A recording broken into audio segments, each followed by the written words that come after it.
जय हिंद दोस्तों, मैं कृष्णा एजुकेशन फील्ड चैनल पर आपसे एक स्वागत करता हूं। आज का हमारा टॉपिक है कक्षा 10 प्रश्नावली 1.1 का।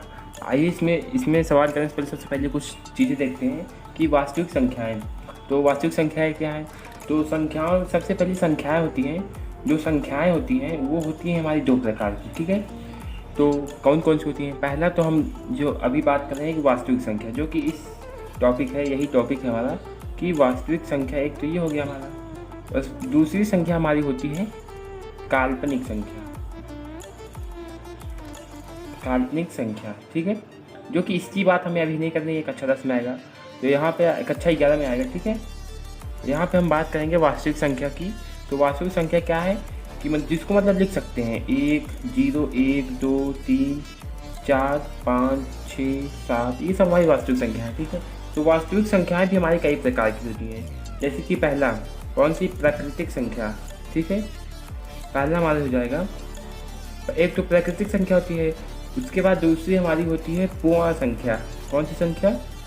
पूर्ण संख्या। ठीक है, उसके बाद तीसरी हमारी संख्या होती है परिमेय संख्या। ठीक है, परिमेय संख्या। उसका चौथी हमारी होती है अपरिमेय संख्या। अपरिमेय संख्या, ठीक है। उसके बाद पांचवी हमारी होती है पूर्णांक। ठीक है, तो सबसे पहले सवाल प्रश्नावली को हल करने से पहले इन सबको जानेंगे, क्योंकि ये सब हमारे जो है इस प्रश्नावली के अंतर्गत आते हैं, मतलब ये सब दिए गए हैं।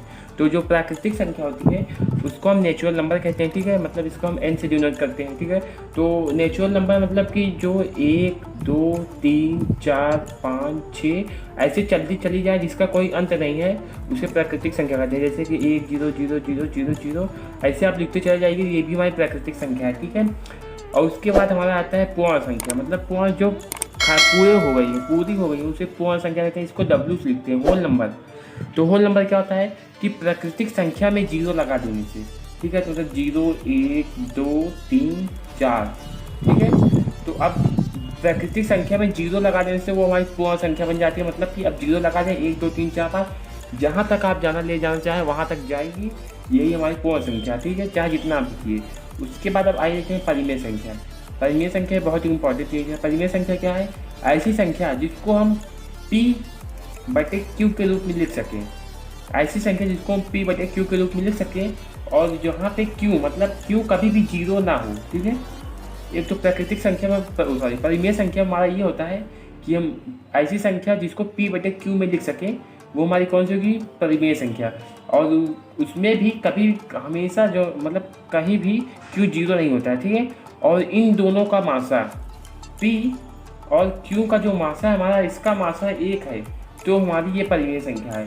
ठीक है, अगर मासा हमारा 1 है तो हमारी परिमेय संख्या होगी। ठीक है, जैसे कि अगर हम यहाँ पे लेते हैं 0/1, तो इसका मासा 0 का मासा 0 आ जाएगा। ठीक है, और 0 का 0 हो गया, और 1 का तो 1 ही हो जाएगा। ठीक है, तो अब इनका मासा निकालेंगे तो 0 × 1 बराबर 1 × 1, तो मासा 1 आएगा नहीं। मतलब इस 0/1 का मासा जो है 1 आएगा। मासा 1 आने पर परिमेय संख्या हमारी हो जाएगी। संख्या हमारी क्या हो जाएगी? परिमेय संख्या। जैसे कि अगर हम 2/4 लेते हैं, इसका मासा निकालेंगे तो यहाँ पे आएगा 2 का मासा आएगा, 2 × 1 आएगा, 4 का मासा आएगा हमारा 2 × 2। ठीक है, तो यहाँ पे हमारा देखिए ×1, तो यहाँ पे देखेंगे 2 × 2, 1 दिया, 1 × 1 मतलब मासा 2 आ गया। तो ये क्या है? ये हमारी परिमेय संख्या नहीं है, क्योंकि जब मासा 1 आएगा, जो 2 है वो 1 के बराबर नहीं है, तो ये हमारी परिमेय संख्या नहीं है। मतलब अगर इसको काट दें तो साल्टम रूप में लिखें 2 × 2, 2 × 4, 1/2। अब इसका मासा हमारा आएगा 1। ठीक है, तो अब ये हमारी परिमेय संख्या हो गई। जैसे 3/4, ये इसका मासा हम लेते हैं। ठीक है, 3 का मासा आएगा 3। ठीक है, और 4 का जो मासा है वो आएगा 2। तो देखिए अब इसका मासा हमारा आएगा 1, इन दोनों का मासा हमारा कितना आएगा? 1, और ये हमारी क्या है? परिमेय संख्या है। ठीक है, उसके बाद अब परिमेय संख्या हो गया अपरिमेय संख्या। जो परिमेय संख्या है उसे अपरिमेय संख्या कहते हैं। मतलब कैसे? इन दोनों का मासा 1 ना हो। ठीक है, तो आइए देखते हैं। जैसे कि अपरिमेय संख्या जो होती है वो अभाज्य संख्या होती है। ठीक है, अभाज्य संख्याएं अपरिमेय संख्याएं होती हैं। और इनका अगर हम रूट निकालेंगे तो भी हमारा जैसे रूट 3 हो गया, रूट 5 हो गया, ये हमारी परिमेय संख्या है। रूट 2 हो गया, ठीक है। तो ये हमारी क्या है, परिमेय संख्या है, अपरिमेय संख्या है, ठीक है। और कुछ संख्या ऐसी भी होती है जैसे 1.1324, फिर यहाँ पे आएगा 1.325, 1.329। तो ये क्या है, हमारी अपरिमेय संख्या है। क्योंकि ये जो है कभी खत्म ही नहीं होगी, अनावर्ती है, मतलब आवर्ती नहीं। देखिए यहाँ पे 1.324 है, फिर 1.325 आ गया, तो ये अनावर्ती है। और ये कौन सी संख्या है, परिमेय संख्या है, ठीक है। अगर हम यहाँ पे ले लें इसे 2.4 पे 5, तो मतलब क्या है 2.444444, मतलब ये हमारी क्या है 4, ये फिक्स है, मतलब आवर्ती है। आवर्ती जो होती है, आवर्ती संख्या है, वो क्या होती है, परिमेय संख्या। मतलब इसको हम P/Q के रूप में ले सकते हैं, ठीक है। जैसे यहाँ पे हमारा है, ठीक है, ये हो गया। उसके अलावा क्या लिया है, पूर्णांक। पूर्णांक क्या होता है कि देखिए, जो ये पूर्ण संख्या होती है इसी से बनता है। जैसे 0 बना है, 1 2 3 4 5, ये हमारी पूर्ण संख्या हो गई। इसमें हम प्लस माइनस लगा दें, +1 -1 +2 -2 +3 -3 +4 -4 +5 -5। मतलब क्या, इसका मतलब क्या हो गया कि 1 + 5 है, 1 -5 है, ठीक है। इसका मतलब क्या होगा, 1 + 1 है और 1 -1 है, ठीक है। तो ये हमारा हो जाएगा क्या है, पूर्णांक हो जाएगा, ठीक है। मतलब जिसको हम क्या लिख सकते हैं, प्लस माइनस के रूप में लिख सकते हैं। जैसे अब +1 लिखा है और -1 लिखा है, तो यहाँ पे देखिए ये धनात्मक पूर्णांक है, ठीक है। क्योंकि प्लस लगा है, प्लस मतलब धनात्मक, और ये 1 लगा है पूर्णांक, तो धनात्मक पूर्णांक हो गया। ये माइनस लगा है तो यहाँ पे ऋणात्मक पूर्णांक हो जाएगा, ठीक है। ये हो गया। उसके बाद आगे देखते हैं, आगे क्या दिया है कि हमारा यहाँ पे दिया है यूक्लिड। इस सवाल में हमारा क्या है कि यूक्लिड विभाजन प्रमेय का, ठीक है। यूक्लिड विभाजन प्रमेय का दिया है। तो अब इसमें क्या होता है, हमारा इस यूक्लिड विभाजन प्रमेयिका में जो है, इसको प्रमेय से या फिर प्रमेयिका बोल सकते हैं आप। तो इसमें ये दिया होता है कि A = BQ + R, ये हमारा फार्मूला होता है इसका। तो यहाँ पे A क्या है, B क्या है, Q और R क्या है। तो A हमारा क्या है, यहाँ पे भाज्य है, ठीक है, इसको समझते हैं। B हमारा क्या है, भाजक है, भाजक। इसका Q क्या है, भागफल है, और R जो है हमारा ये शेषफल है, ठीक है। तो यहाँ पे हम देखते हैं, जैसे कोई संख्या हम यहाँ पे लेते हैं 5 और यहाँ पे 2, और इसको लिखते हैं, ये क्या है, हमारा भाज्य, और ये हमारा क्या है, भाजक। और यूक्लिड विभाजन प्रमेयिका में एक चीज़ और होता है कि जो A होता है वो हमेशा बड़ा होता है किससे, B से, ठीक है। ये हमेशा से आपको याद रखना होगा। और एक चीज़ और होता है, जो R है वो क्या है, वो छोटा है किससे, B से। R हमेशा छोटा होगा B से, और जो R का मान होगा वो या तो 0 के बराबर होगा, फिर 0 से बड़ा होगा, ठीक है, R का मान, ठीक है। ये हो गया। और ये हमारा मतलब कि आइए देखते हैं इसको भाज्य। भाज्य मतलब बीच में, भाज्य बीच में होता है, भाजक किनारे होता है। तो 2 दूनी 4 हो गया यहाँ पे, ठीक है। उसके बाद यहाँ पे जाएगा 1 आएगा।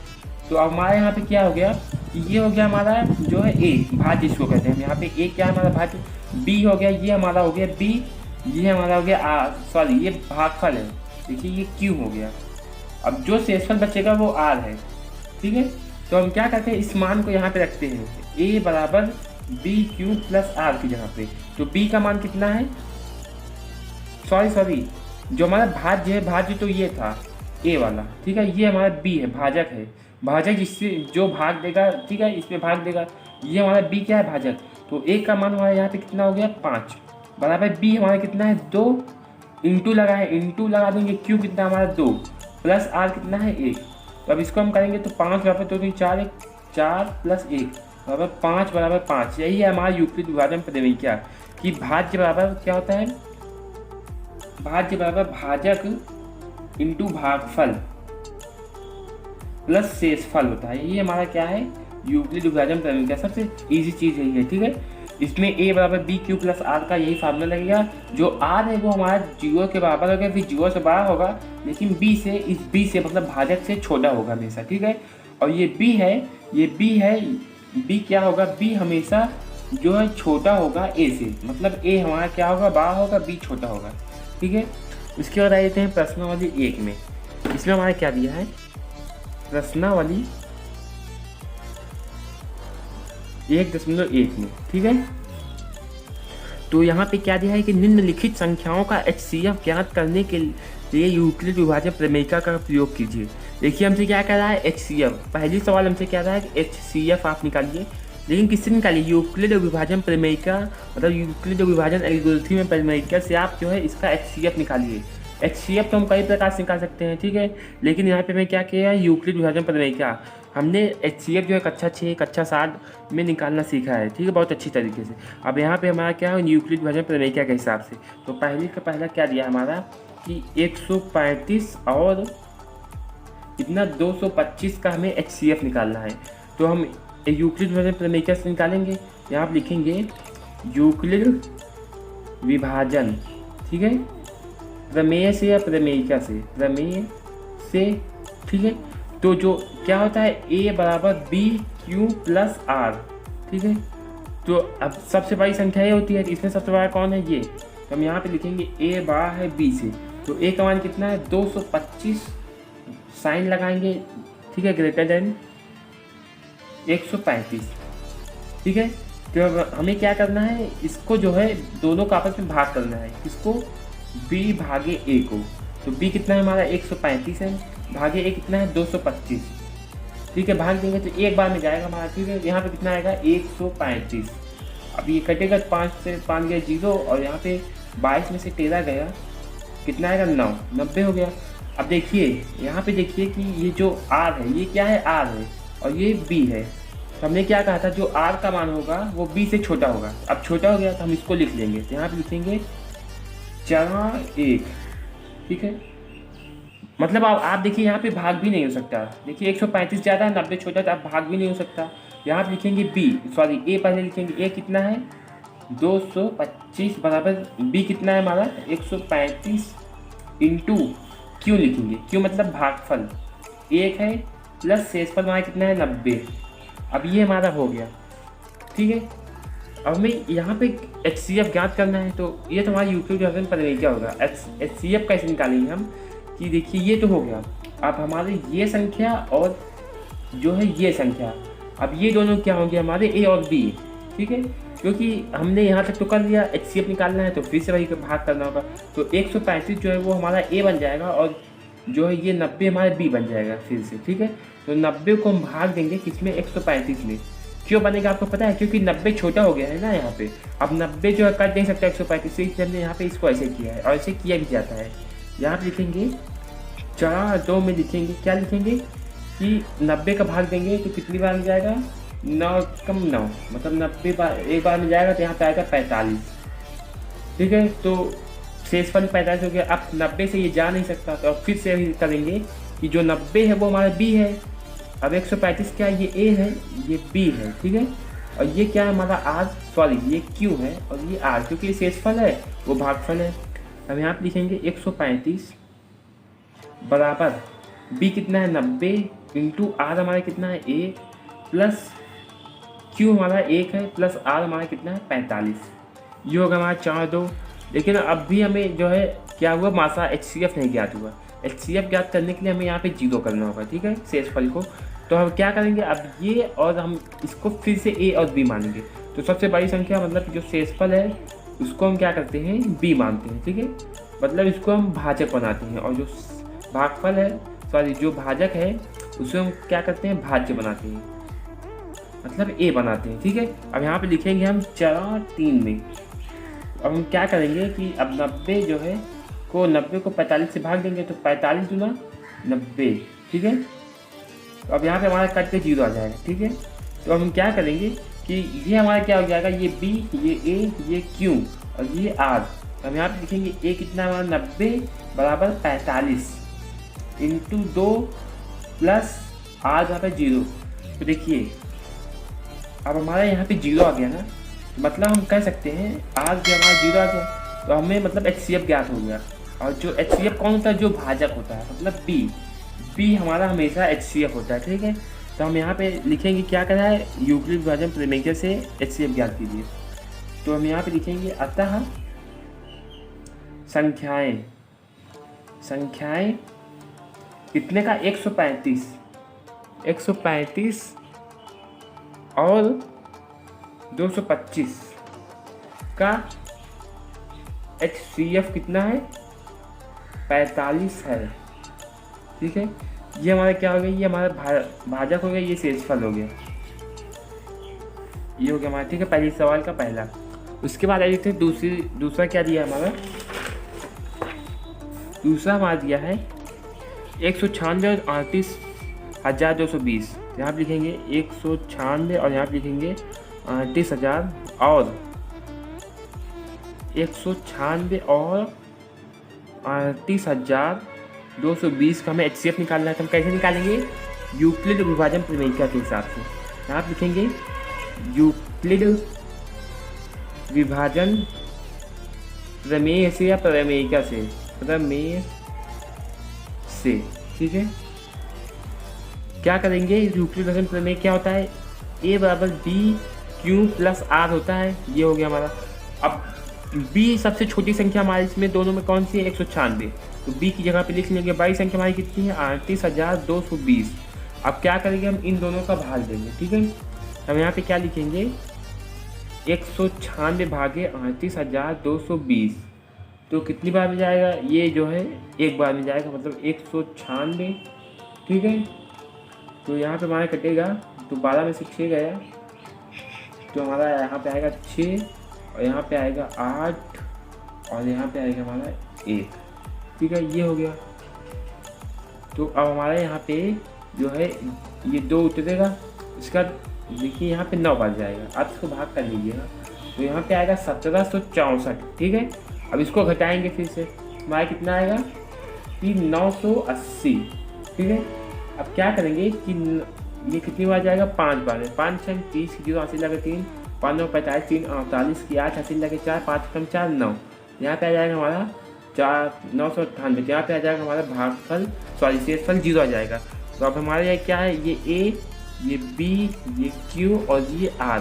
तो अब इसको लिखेंगे, क्या लिखेंगे कि A कितना है 38,220 बराबर B कितना है 196 इंटू Q कितना है 195 प्लस R हमारा कितना है 0।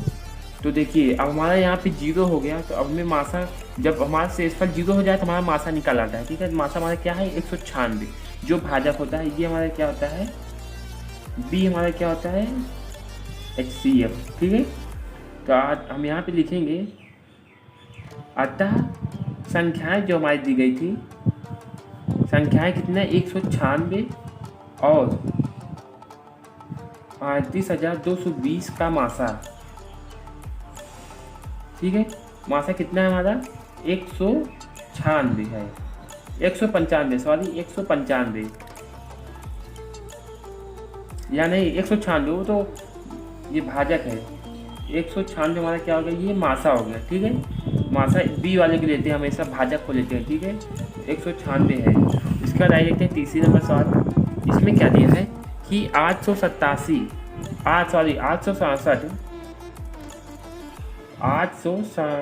और 255 का मासा। तो क्या करेंगे, यूक्लिड विभाजन प्रमेयिका से लगाएंगे। यहाँ पे लिखेंगे यूक्लिड विभाजन प्रमेयिका से। ठीक है, तो यहाँ पे होगा हमारा A बराबर B Q प्लस R हो जाएगा यूक्लिड विभाजन प्रमेयिका से। तो A हमारा सबसे ज़्यादा संख्या कौन है 867 बराबर B हमारा जो है ये है 255। ठीक है, अब इन दोनों को भाग देंगे, तो 255 भागे 867, तो यहाँ पे जाएगा हमारा 2 3 से। ठीक है, तो 3 5 15 5 हासिल लगे, 3 5 15 16 जो कि पहले वाला, एक बचा 3 6 1 7, तो यहाँ पे आएगा हमारा 765। अब घटेगा तो हमारे यहाँ पे आएगा 201। ठीक है, तो अब 201 जो है वो छोटा हो गया किससे, इससे, तो हमारा यहाँ पे आएगा इंटू 3 प्लस 102। अब ये तो हमारा हो गया 4 ठीक है, 4 हो गया।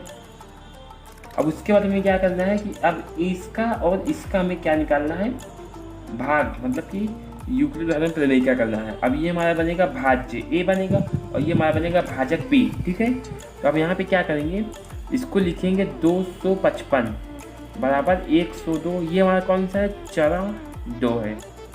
ठीक है, इंटू अब इन दोनों का भाग देंगे, तो यहाँ पे क्या होगा 102 भागे 255, ठीक है। यहाँ पे कितनी जगह 2 दूनी 4, तो 2 बार जाएगा, तो 2 दूनी 4, यहाँ पे 0 2 कम 2, 204 हो जाएगा। 55 में 4 जाएगा तो 51 बचेगा, ठीक है। तो हमारा 51 छोटा हो गया किससे, 20 से, मतलब अब ये नहीं जाएगा, तो हम यहाँ पे लिखेंगे इंटू 2 प्लस 51। अब ये क्योंकि अब ये 102 से ये कट नहीं सकता। अब उसके बाद हम क्या करेंगे, 4 3 लिखेंगे, जब तक हमारा शेषफल जो है 0 ना जाए तब तक हम करते रहेंगे। अब 102 और 51 को हम मानेंगे, इसको ए और इसको बी, तो एक जगह पे लिखेंगे, मतलब 102 यहाँ लिखेंगे, बी की जगह पे 51 इंटू, अब 51 भागे 102 हो जाएगा, 51 दूना 102, मतलब 2 बार में जाएगा, तो यहाँ पे आएगा हमारा 0 प्लस 0। तो देखिए अब हमारे यहाँ पे क्या शेषफल 0 आ गया, तो हमें जो भाजक होता है b, वो हमारा क्या होता है HCF। तो हम क्या लिखेंगे, अतः संख्या किसका, अतः संख्याएं कितनी, 867 और 255 का HCF कितना है, 51 है, ठीक है। उसके बाद आइए देखते हैं दूसरे नंबर सवाल। इसमें हमारा क्या दिया है, दूसरी नंबर सवाल में हमारा क्या दिया है कि जो है दर्शाइए कि कोई धनात्मक विषम पूर्णांक, ठीक है, 6q+1, 6q+3 या 6q+5 के रूप का होता है, ठीक है। तो ये हमसे यहाँ पे क्या कह रहा है कि धनात्मक विषम पूर्णांक 6q+1, 6q+3, 6q+5 का होता है, और जहाँ q एक पूर्णांक है, ठीक है, q कोई पूर्णांक है, तो यहाँ पे हम क्या लिखेंगे, सबसे पहले यहाँ पे लिखेंगे माना। अब यहाँ पे q दे दिया है तो माना लिखेंगे, माना a एक विषम पूर्णांक है, ठीक है। जो यहाँ पे हमारा विषम ये दिया है विषम पूर्णांक, तो हम यहाँ पे विषम लेंगे, जबकि हमारा यूक्लिड प्रमेय क्या होता है, a बराबर b(q+r) होता है। तो ये हमारा क्या है, एक विषम है, जो कि क्या है कि 6 से बड़ा है, हमेशा a ज़्यादा होता है ना, a ज़्यादा होता है b से, तो जो यहाँ लिखेंगे जो 6 से क्या है, बड़ा है, मतलब a जो है a ज़्यादा है 6 से, 6 से, तो यहाँ पे हम इसको लिख देंगे, क्योंकि ये 6 क्या है, ये हमारा b(q+r) है, 6q, देखिए 6q+1, ये हमारा क्या है, ये b, ये q और ये r है, और ये यहाँ पे a है, ठीक है, ये a हो गया। तो a क्या होता है, ज़्यादा होता है हमेशा b से, मतलब 6 से ज़्यादा होगा, ठीक है। तो यहाँ पे ये लिखेंगे, उसके बाद क्या करेंगे, मतलब अर्थात वही हो जाएगा, ठीक है, यहाँ पे लिखेंगे अर्थात। और उसके बाद अब क्या करेंगे, जो शेषफल है, अब शेषफल मतलब r हमने बताया था ना, r क्या होता है, हमेशा b से छोटा होता है, और जो r होता है वो हमेशा 0 या 0 से बड़ा फिर 0 के बराबर होता है, ये हमने आपको शुरुआत में बताया था। तो मतलब कि ये हमारा b हो गया, b से छोटा होगा r, तो r हमारा कितना होगा, तो यहाँ लिखेंगे शेषफल 6 से कम होगा, क्योंकि शेषफल चूँकि यहाँ लिखेंगे चूँकि शेषफल 6 से कम होगा। क्यों कम होगा, क्योंकि हमने आपको पता बताया था कि जो भाजक होता है वो जब तक भाजक जो है बड़ा नहीं होगा शेषफल से, अगर शेषफल बड़ा है भाजक से, वो कटता चला जाएगा, जिस समय शेषफल जो है छोटा हो जाएगा, शेषफल मतलब 1 हो जाएगा और जो भाजक है वो 6 हो जाएगा, तो मतलब यहाँ पे संख्या हमारी कट नहीं पाएगी, ठीक है। तो यहाँ पे हमारा जाएगा शेषफल 6 से छोटा है, मतलब कितना है, r बराबर यहाँ पे जाएगा 0 1 2 3 4 और 5 तक होगा, ठीक है। तो हमारा यहाँ पे r का मान इतना हो गया, तो हम r का मान यहाँ पे रखेंगे, a बराबर b(q+r), मतलब 6q+1, 6q+r की जगह पे हम r का मान रखेंगे। यहाँ पे हम लिखेंगे यूक्लिड, ठीक है, यूक्लिड विभाजन प्रमेयिका से या प्रमेय से क्या होता है कि a बराबर b(q+r), यहाँ पे हमें b का मान मालूम है 6, ठीक है। उसका हम यहाँ पे रखेंगे केस 1, मतलब a बराबर 6q+r, ये हमारा हो जाएगा, ये 1 हो गया। तो केस हमारा रीजन बनेगा केस 1, जब r बराबर हम यहाँ पे क्या रखेंगे 0, सबसे पहले यहाँ पे क्या रखेंगे 0, तो यहाँ पे रखेंगे a बराबर 6q प्लस r, तो a बराबर 6q प्लस 0, तो a बराबर हमारा क्या हो जाएगा 6q। हमारा ये हो गया केस 1। अब देखिए यहाँ पे आप समझेंगे कि जो 6q है, 6 इंटू क्यू का मान आप 1 2 3 4 5 6 चाहे जो आप कर लीजिए, चाहे 3 से चाहे 1 से चाहे 2 से मल्टीप्लाई करेंगे तो हमेशा सम संख्या आएगी 6 में।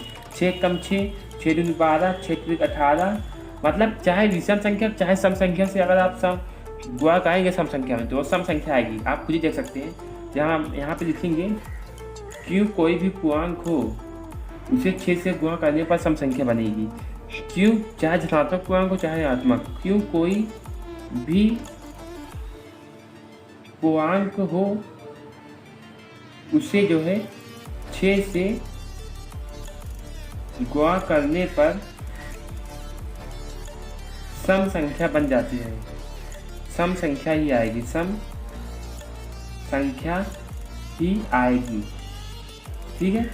अब आप 6 में 1 से मल्टीप्लाई करेंगे तो 6 कम 6, 6 क्या है हमारी सम संख्या। अब आप 6 का 2 में मल्टीप्लाई करेंगे तो 6 दूनी 12, ये भी सम संख्या है।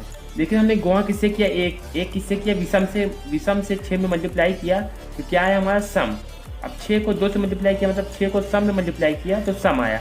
मतलब हमारा कहने क्या मतलब है, अगर आप 6 को चाहे सम से मल्टीप्लाई कीजिए चाहे विषम से गुणा कीजिए, हमेशा सम संख्या ही आएगी। तो ये हमारा क्या हो गया, ये हमारा पहला हो गया सम, ये हमारा समीकरण 2 होगा, ये सम है। ठीक है। उसके बाद केस सेकंड कि r बराबर 1 रखने पर यहाँ पे होगा a बराबर 6q प्लस r, तो a बराबर 6q प्लस कितना 1। अब ये कितना है, ये सम है, मतलब ये हमारा कितना है, ये सम प्लस विषम, सम में विषम जोड़ देंगे तो क्या हो जाएगा हमारा विषम हो जाएगा। ठीक है। तो ये हमारा क्या हो गया, ये हमारा बन गया विषम। ठीक है। क्या समीकरण 2 समीकरण 3 बन गया। उसके बाद केस 3, अब r बराबर क्या रखते हैं 3, r बराबर 2 रखते हैं, तो a बराबर 6q प्लस 2। अब ये सम और ये सम, अब इन दोनों को जोड़ेंगे तो 4 प्लस 2, तो 4 2 6, कितना हो जाएगा, ये सम बन जाएगा।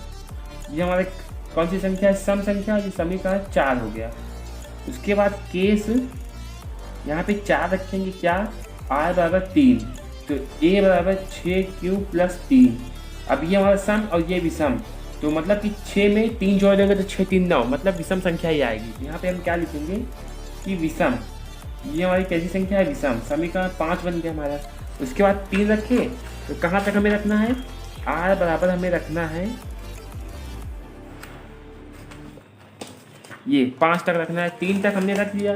ठीक है। उसके बाद आइए देखते हैं 4, तो केस 5 में क्या रखेंगे कि r बराबर हम यहाँ पे रखेंगे 5। ठीक है। तो हमारा यूक्लिड विभाजन तरीका से क्या हो जाएगा कि a बराबर 6q प्लस r होगा, तो a 6q प्लस 5।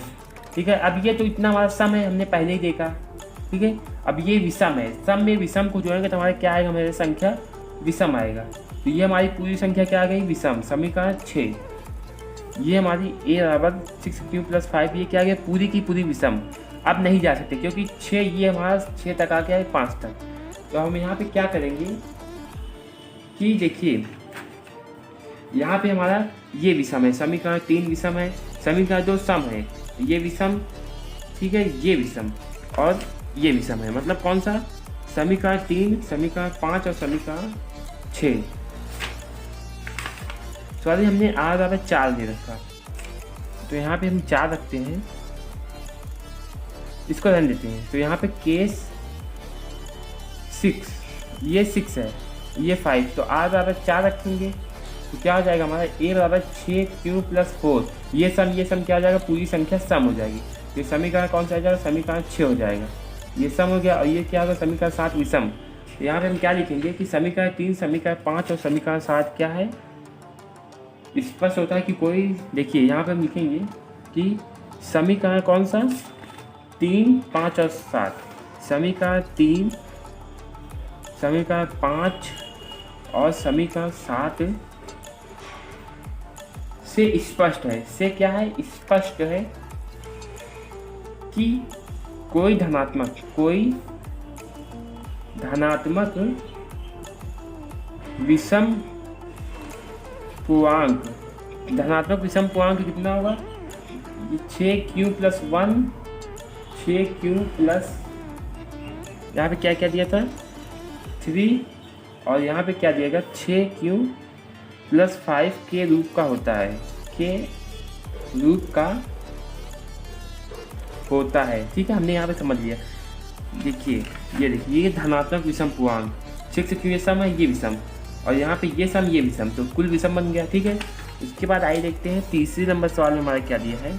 किसी परेड में 616 सदस्यों वाली एक सेना आर्मी की टुकड़ी को 32 सदस्यों वाली एक आर्मी बैंड के पीछे मार्च करना है। दोनों समूहों को समान संख्या के वाले स्तंभों के में मार्च करना है।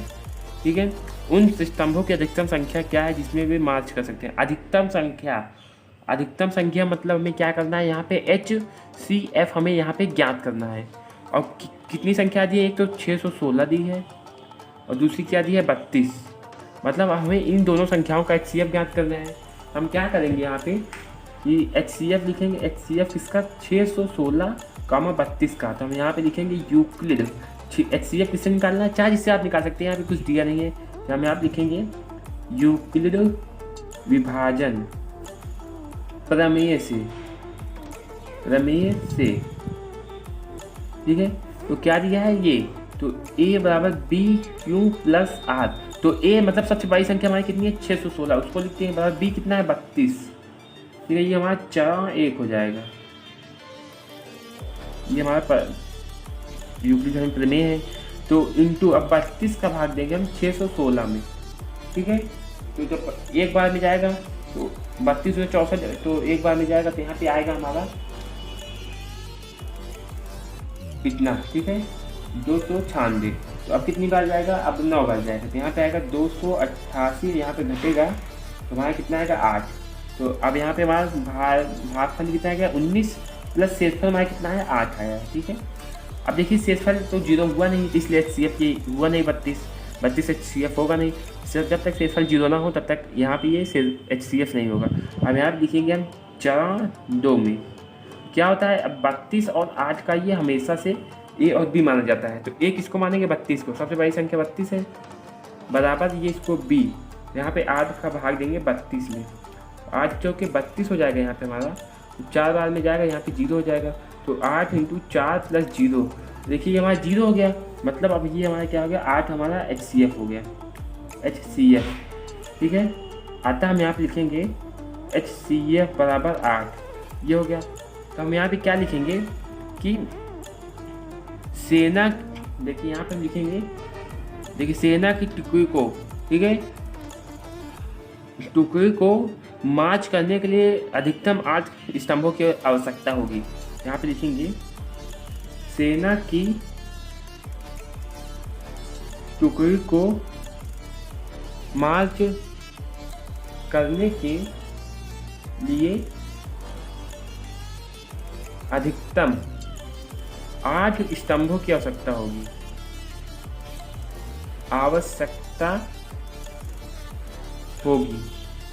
ठीक है, ये हमारा हो गया।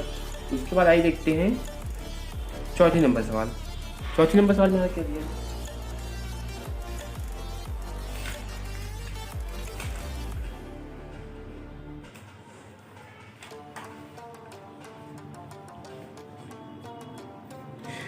देखिए चौथे नंबर सवाल में दिया है कि यूक्लिड विभाजन प्रमेयिका के प्रयोग करके दर्शाइए कि किसी धनात्मक पूर्णांक का वर्ग किसी पूर्णांक m के लिए 3m + 1 के रूप का होता है।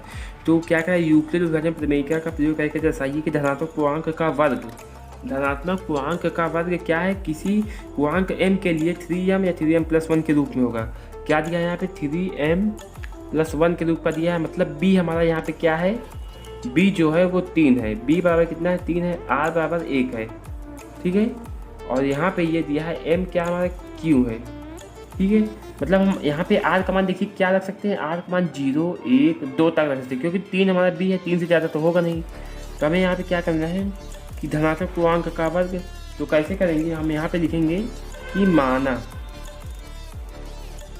किसी धनात्मक पूर्णांक का है ना, तो माना पूर्णांक ए होता है ना यहाँ पे पूर्णांक ए के लिए यहाँ पे लिखेंगे ए, ठीक है। अब यहाँ पे फिर यहाँ पे क्या हो जाएगा कि b बराबर कितना हो जाएगा 3, b 3 हो गया तो r कितना होगा 0 1 2 तक, क्योंकि b से ज़्यादा r नहीं जा सकता, ठीक है 2 हो जाएगा। तो अब यहाँ पे क्या करेंगे यूक्लिड विभाजन प्रमेय क्या लगाएंगे, यहाँ पे लिखेंगे यूक्लिड विभाजन प्रमेय से, ठीक है।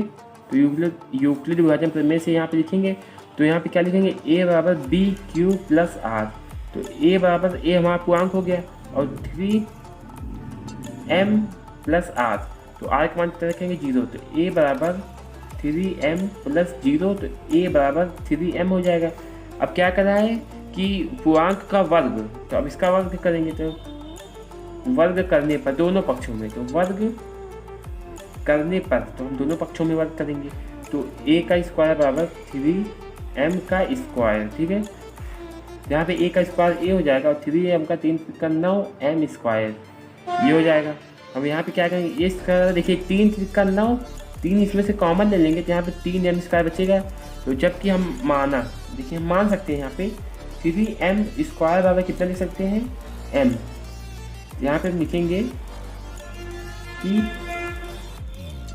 3 इतना बराबर क्या होगा m, ये धनात्मक, ये क्या होगा ये धनात्मक पूर्णांक का वर्ग 3m होता है, ये तो हमारा हो गया। उसके बाद क्या होगा 3m प्लस 1 के रूप में भी होता है। आइए r बराबर 0 रखा था, यहाँ पे हम लिखेंगे केस 1 लिखना भूल गए, केस 1 क्या होगा r बराबर 0। अब यहाँ पे होगा केस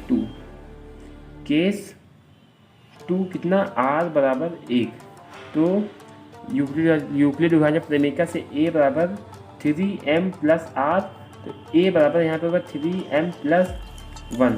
तो अब दोनों का वर्ग करेंगे, तो वर्ग करने पर तो a स्क्वायर बराबर 3m प्लस 1 का होल स्क्वायर। अब a स्क्वायर बराबर ये होता है a प्लस b का होल स्क्वायर का फार्मूला हो गया, क्या होगा a square plus b square plus 2ab, ठीक है। तो a स्क्वायर हमारा कितना है 3m का स्क्वायर दे दिया, यहाँ पे b स्क्वायर हमारा कितना है प्लस 1 का स्क्वायर, यहाँ पे कितना है plus 2ab, 2 into a plus b, 2 into ab मतलब प्लस a होगा यहाँ पे। तो अब इसका मल्टीप्लाई होगा 3 का 9m स्क्वायर प्लस 1 प्लस 3 दूनी 6m हो जाएगा यहाँ पे, ठीक है। तो a स्क्वायर यानी यहाँ पे लिखेंगे a स्क्वायर बराबर कितना होगा 9m square plus 6m plus 1। देखिए यहाँ से हम क्या कर सकते हैं 3 कॉमन ले सकते हैं, तो 3 एकम 3 का 9m स्क्वायर हो जाएगा प्लस 3 दूनी 6m प्लस 1 हो जाएगा। हम यहाँ पर लिखेंगे माना 3m स्क्वायर प्लस 2m बराबर क्या कर सकते हैं m, यहाँ पे लिखेंगे 3m प्लस 1, यहाँ पे हो जाएगा a स्क्वायर, ठीक है। तो ये हो गया हमारा, ठीक। तो यहाँ पे देखिए किसी धनात्मक पूर्णांक का वर्ग 3m प्लस 1 के रूप में भी हो सकता है, ठीक है। यहाँ पे हमने देख लिया। उसके बाद हम यहाँ पे लिखेंगे केस 3 जब r बराबर कितना हो 2 हो, यहाँ पे कहाँ तक जा सकते हैं 2 तक। यहाँ पे लिखेंगे केस 3 क्या जब r बराबर कितना हो 2 हो, तो क्या होगा a बराबर 3m प्लस 2। तो अब दोनों का वर्ग करेंगे, तो वर्ग करने पर यहाँ पे लिखेंगे वर्ग करने पर a स्क्वायर बराबर 3m प्लस 2 का होल स्क्वायर हो जाएगा हमारा। यहाँ पे हम लिखेंगे क्या 3m, ठीक है। ये हमारा कितना दिया 3m का स्क्वायर, वही पुराना फार्मूला a स्क्वायर, एक यहाँ पे होगा a स्क्वायर मतलब 3 का 9m square plus b square मतलब 2 दूनी 4, ठीक है, plus 2 into a into B मतलब 3 दूनी 6 दूनी 12, 2 into a into B, 2 into a का मान कितना 3m इंटू बी का मान कितना है 2 दूनी 4 के 12m, ठीक है। ये हो गया। उसके बाद क्या करेंगे m को साथ में लेंगे, तो 9m square plus 12m plus 4 को हम क्या लिख सकते हैं 3 प्लस 1 लिख सकते हैं कि नहीं। तो a स्क्वायर हो गया, a स्क्वायर बराबर यहाँ पे हम करेंगे 3 कॉमन ले लेंगे, तो 3 का 9m स्क्वायर प्लस 3 चौके 12m प्लस 3 एकम 3 प्लस 1। देखिए हमें क्या करना है 3m प्लस 1 के रूप में बनाना है, तो हम इसीलिए इसको ऐसे किया कॉमन लिया। अब यहाँ पे क्या लिखेंगे, माना m बराबर क्या हो जाएगा 3m² प्लस 4m प्लस 1। यहाँ पे हम क्या लिखेंगे, a² बराबर 3m प्लस 1, जो कि यहाँ पे हो गया। ठीक है, हम क्या लिखेंगे, तो क्या होगा कि किसी धनात्मक यहाँ पे लिखेंगे कि किसी धनात्मक पूर्णांक का वर्ग 3m प्लस 1 के रूप का होता है। ठीक है, हमारा सिद्ध हो गया। उसका राय देते हैं सवाल नंबर 5वीं। में क्या है कि यूक्लिड विभाजन प्रमेय का प्रयोग करके दर्शाइए कि किसी धनात्मक पूर्णांक का घन 9m प्लस 1 या 9m प्लस 8 के रूप का होता है। ठीक है, हम इसको क्या करेंगे कि यहाँ पे लिखेंगे किसी धनात्मक पूर्णांक, मतलब ये है ना a बराबर b³ प्लस r, तो ये जो 9m प्लस 1 ये दिया है, तो किसी धनात्मक पूर्णांक मतलब a की बात कर रहे थे। हम यहाँ पे क्या करेंगे, माना धनात्मक पूर्णांक a है। अब a है तो b बराबर कितना हो जाएगा 9m। तो हम यहाँ पे क्या करते हैं कि घन कह रहा है ना, तो 3 का घन भी 3 का घन में 9 आएगा कि नहीं, 3 का 9 3 27। तो हम यहाँ पे 9 की जगह हम 3 मान लेते हैं। सवाल को छोटा कर 9 से भी कर सकते हैं, लेकिन 3 से करेंगे तो सवाल छोटा हो जाएगा। तो b बराबर 3 लिख सकते हैं यहाँ पे। तो अब b 3 हो गया, मतलब r कितना हो जाएगा 0 1 2 और 3, सॉरी 3 नहीं हुई 3, तो ये b हो गया ना। अब यहाँ पे क्या लिखेंगे, यूक्लिड विभाजन प्रमेय से। ठीक है, तो a बराबर क्या हो जाएगा b³ प्लस r हो जाएगा हमारा। यहाँ लिखेंगे a बराबर 3m, जहाँ पे 9 दिया है वहाँ पे 3m। ठीक है, प्लस r का मान 0 रखेंगे। केस 1 3m प्लस r, ये हो गया हमारा। अब यहाँ पे लिखेंगे केस 1 में क्या, r बराबर 0 रखने पर, तो a बराबर 3m प्लस 0, तो a बराबर 3m। अब यहाँ पे लिखेंगे घन करने पर, तो a का क्यूब बराबर 3 का 9 27 का m³। ठीक है, तो अब यहाँ पे a³ हमें क्या बनाना, 9m के हिसाब से बनाना है। तो यहाँ पे 9 कॉमन लेंगे, तो 9 27 m³। अब यहाँ पे क्या करेंगे, माना 3m³ बराबर कितना हो जाएगा m। तो यहाँ पे a का क्यूब बराबर 9m। तो हमने क्या कहा था, किसी धनात्मक पूर्णांक का घन 9m के रूप में होता है, ये 9m हो गया। उसके बाद आइए केस सेकंड ले लेते हैं। केस दूसरा क्या है हमारा कि r बराबर 1 रखने पर, तो a बराबर 3m प्लस 1। अब इसका हम क्या करेंगे, घन करने पर, तो a का क्यूब होल क्यूब बराबर 3m प्लस 1 का होल क्यूब। ठीक है, हम यहाँ पे क्या लिखेंगे, a का क्यूब हो जाएगा। अब इसका फार्मूला a प्लस b के होल क्यूब का फार्मूला क्या होता है, a³ plus b³ plus 3a² b plus 3b² होता है, ये हमारा फार्मूला है। ठीक है, अब यहाँ पे हम इसको हल करेंगे, तो a³ मतलब 3m का क्यूब प्लस 1 का क्यूब प्लस 3 इंटू a, मतलब 3m का स्क्वायर इंटू 1 का 1 प्लस 3b² मतलब 1 का क्यूब इंटू में यहाँ पे 3m हो जाएगा। अब यहाँ पे क्या होगा, 3 3 का 9 27 m³ हो जाएगा। यहाँ पे प्लस 1, यहाँ पे 3 इसका वर्ग, तो 3 3 का 9 और यहाँ पे 9 3 27 प्लस 27 m² प्लस 3 3 का 9m। ठीक है, ये हो गया। अब यहाँ पे क्या कर सकते हैं, इसको mm को पास ला सकते हैं। यहाँ पे 27m³ plus 27m² plus 9m plus 1 हो गया, और यहाँ पे a³ ये बराबर है। ठीक है, बराबर यहाँ पे क्या करेंगे, 9 लाना है ना, यहाँ पे 9 कॉमन ले लेंगे, तो 9 3 27m³ प्लस 9 3 27m² प्लस 9 कम 9m प्लस 1। अब यहाँ पे क्या करेंगे, माना m बराबर क्या होगा 3m³ plus 3m² plus m, ये हो गया हमारा। ठीक है, अब क्या करेंगे, यहाँ पे a³ बराबर 9m प्लस 1। देखिए ये हमारा हो गया कि नहीं, 9m प्लस 1 के रूप किसी धनात्मक पूर्णांक, किसी क्या करें यहाँ पे, किसी पूर्णांक का घन, ये हमारा पूर्णांक है। अब इस पूर्णांक का क्या घन 9m प्लस 1 के रूप में हो गया। उसका दायरे देते हैं केस तीसरे में क्या है, r बराबर 2 रखने पर, तो a बराबर 3m प्लस r, तो a बराबर क्या होगा 3m प्लस 2। अब इसका घन करेंगे, यहाँ लिखेंगे घन करने पर, तो यहाँ पे a क्यूब बराबर 3m, यहाँ पे होल क्यूब होगा प्लस 2 का होल क्यूब, तो a क्यूब बराबर यहाँ पे लिखेंगे 3 का होल क्यूब मतलब 3m का क्यूब प्लस 2 का क्यूब प्लस 3 इंटू a मतलब 3m। यहाँ पे क्या फार्मूला था हमारा कि 3a² plus a² into B, तो 3 हो गया a² का a² करेंगे इंटू बी प्लस 3b², फिर 2 का स्क्वायर करेंगे फिर a करेंगे, ठीक है, तो मतलब 3m इंटू।